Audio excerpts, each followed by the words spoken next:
Happy Sunday, friends. It's really good to be finally doing my video on a Sunday afternoon. um, I did a video last week, which I'll link to in this post, about, toddlers in age 2 and how it gets such a bad rep, and immediately that has been tested. It's been an interesting world here for me, deeply steeped into toddler life. So that's all right. I'm here now. So let's just get into it. I've been kind of meditating and kind of just thinking on something, and today part of my pastor's sermon touched on this a little bit, like just some things he said in passing, and then somebody else I was talking to kind of said something about it, and I heard something about it a little bit on the radio, and I'm like, does everyone know I need to do a blog on this? Does everyone? I don't know. Apparently everyone knows. So I want to talk about humanity and people. That's a really big topic, isn't it? And I could go a million places with it, but I want to just talk about, in general, an idea that I think many people have about the static, unbending, and unchanging nature of people.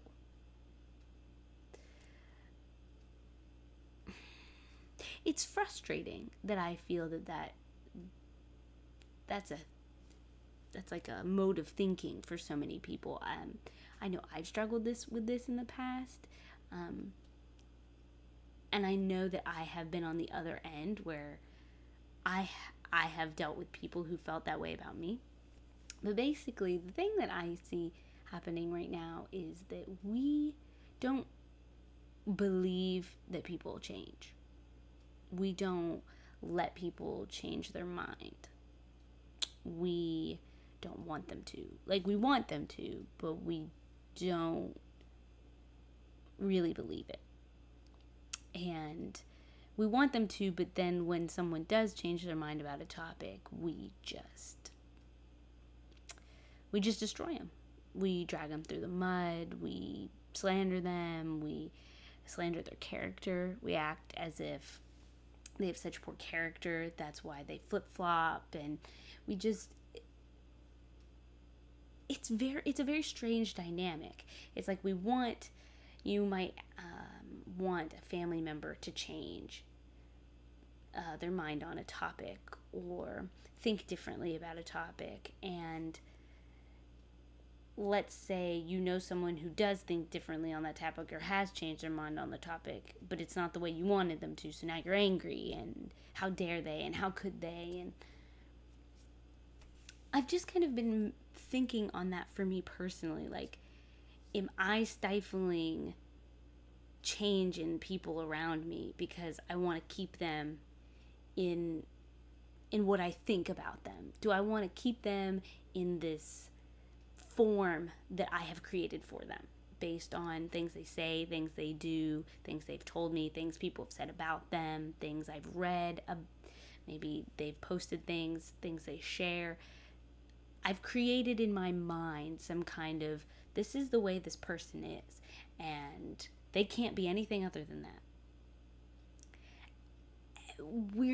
People are so multifaceted. There's so much more to people than just one statement. If you ask someone, do you believe this or this? Well, they might not believe this, but they might not believe this either. They might believe something that's a little of both. What can they say that? Do they feel like they have to pick one or the other? If you say, are you this? And they say, well, I'm not, but I am.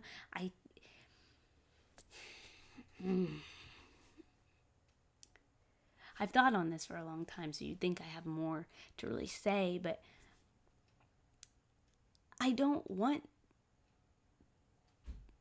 to hinder progress that people could make. And I I don't want people to believe that we shouldn't have things guiding principles. We shouldn't have guardrails. We shouldn't have boundaries. I think we should. I think we should have things that are they don't change about us. No matter what you say, I'm not going to change my mind about this thing. I think you should have principles. But with new information, I think you should be allowed to change your mind. And I think you should. 10 years ago, I was 17. And 20 years ago, I was 7. So 20 years ago, I was 7. And I think very differently at 27 than I did at 7. And I think very differently from just 10 years ago at 17 than now at 27. And from 7 to 17, I thought very differently. Because I got new information. I learned new things. I experienced things. Sometimes it's not just what you read in a book or what you read online or what you hear. It's what you experience. What practical life experience have you had? I've had a lot of life experience now at 27. A lot more than 17. And a lot more than at 7. So those things have informed my opinions and my thoughts on the world, on myself. Not all of those things are good, I'm sure. And I bet when I'm 37 and 47, 57, 67, 77, I bet I'm going to think differently about some of the exact same topics. I might think the exact same thing on those topics. I might. And that's great. That's okay. But I might think differently. And that's okay. And that's good. I don't want to be boxed in to just, everyone around me thinks this way. I want to have people around me that do think differently on topics than I do. I think they'll make me a better thinker. They'll challenge me to grow and to change and to be more than I am today. I think sometimes people who don't agree with us or think exactly like us are other. We're threatened by that. You feel like you're just going to try to make me think like you. A lot of people do. They want you to think like them. We like things that are the same, and that's normal. That's okay. But I want to challenge that a little bit. I want to be okay when people think different than me. I have some people in my life who are really important to me. I love a lot and I care about, and when I spend time with them, there's certain topics I don't talk about with them because we don't agree. They're not topics that I don't like debating. I don't find that enjoyable. I know some people do. I personally don't. And that's okay. That's fine. But they don't need debated. That's okay. They can think that way. I'm not talking about, you could make an argument. Well, what about this big horrible thing? Well, okay, yeah, I could see arguing with someone about some major topics, I guess, but when it comes to doing certain things with your kids, yeah, I could argue with some people and they are doing it wrong and it's bad, but sometimes it's just a matter of preference. I just don't like that method, or that method doesn't work with my kid, and I don't need to be angry about it. I don't need to be telling everybody how I do it and how they should do it that way too. It's okay. There are lots of different ways to do things, and it's okay. I don't know. You could make an argument that everything I've said is just garbage, I guess. I just want people to see beyond just this very narrow picture of a topic, of a discussion, of an issue. I want people to think maybe I'm not seeing it all, because I have to ask myself that. Am I being too narrow in this? Is there more to this? What are the other arguments for this? What are the other sides to this? What do other people think on this thing? And maybe I'm wrong.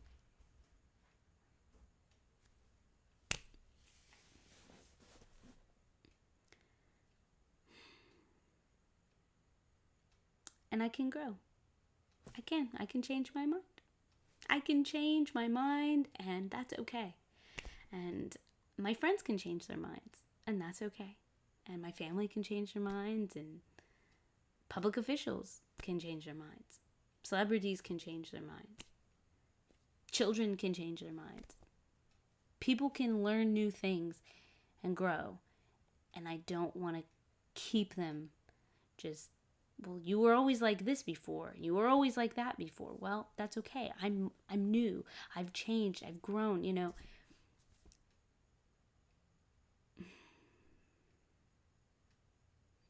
don't know.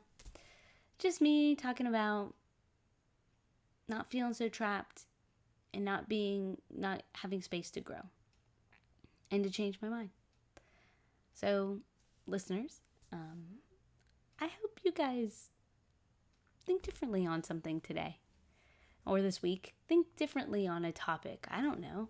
Maybe ask someone who you know thinks differently why they think that way. And don't debate, don't argue, don't just ask them.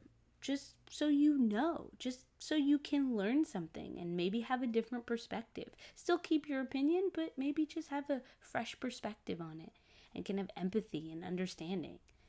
I don't know. Hey, if you do that this week and you already know what you're going to ask somebody about or what you're going to think about, tell me in the comments. Let me know. I'd love to hear it. Guys, I hope to chat with you all soon.